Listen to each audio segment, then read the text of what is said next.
সত্যবাদী এবং আমাদেরকে এই পরিবেশে এবং ক্লাসমেটে আমলে নিতে এবং বাবা বাবা কি মাসে থেকে আমরা কিছু নিয়ে যাওয়ার জন্য আমরা সকলে যেন মাওলাই কাজের কাছে আমরা সর্বদাই সব ক্ষেত্রে আমরা সাহায্য হব সব কিছু মালিক কাছে উদার করে বলবো আল্লাহ আপনাদের সকলকে সমস্ত কিছু কবুল করে আমিন।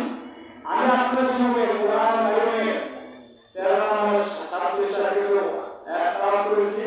আল্লাহ পাক যদি আমাকে তৌফিক এবং ইনায়াত করেন আমি আপনাদের সঙ্গে কিছু কথা বলার চেষ্টা করব। আল্লাহ তাআলা যেন আমার মুখ থেকে এমন মানুষের থেকে কিছু কথা বের করে দেন মানুষের শুনে সকলে আমলওয়ালা হয়ে যায় এবং আমরা যারা আছেন সকলে আমলওয়ালা হয়ে যায় আমরা শুনে যারা পরস্পর মহব্বত দিয়ে জড়িত আল্লাহ সকলকে হেদায়েতের ব্যবস্থা করে দেন আমিন। শুরুতেই নয় আল্লাহ রাব্বুল আলামিন এক আয়াতের মধ্যে আল্লাহ তাআলা বলেছেন লা ইন শাকারতুম লাযিদান্নাকুম ওয়া লা ইন কাফারতুম আযাবিন শাদীদ।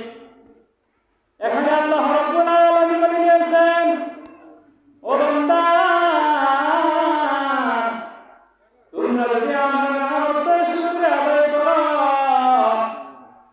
তাহলে আমি আল্লাহ তাআলা তোমাদের জানাই দিলাম সারা পৃথিবীর গোটা উম্মতকে আমি আল্লাহ তাআলা জানাই দিলাম যে বান্দা নাকি যখন যে কাজের করে শুকরিয়া আদায় করবে আমি আল্লাহ তাআলা তার নিয়ামতগুলো দ্বিগুণ বাড়াই দেব সুবহানাল্লাহ। শুনলেন না এই আয়াতকে আল্লাহ তাআলা যখন করে বললেন আল্লাহ তাআলা আয়াতের দ্বারা সমস্ত পৃথিবীর সমস্ত আমাদেরকে আল্লাহ তাআলা জানিয়ে দিয়েছেন ও বান্দা রে আমাকে সর্বদাই সব পরিমাণ নিয়ামতের শুকর আদায় করবে তাহলে আজ আল্লাহ তাআলা শুধু এই আয়াত দ্বারা আমি আল্লাহ তাআলা শুধু বলি না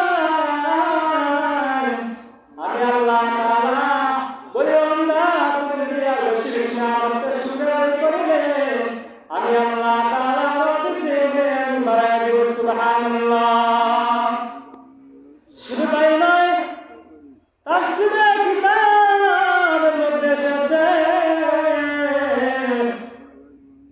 আল্লাহ তাআলা বলেছেন তিনটা গুণ যার মধ্যে থাকবে তিনটা কাজ যারা করবে তিনটা কাজের মধ্যে যারা থাকবে এক নম্বর হলো আমি আল্লাহ বান্দা তুমি আমাকে ভয় করো।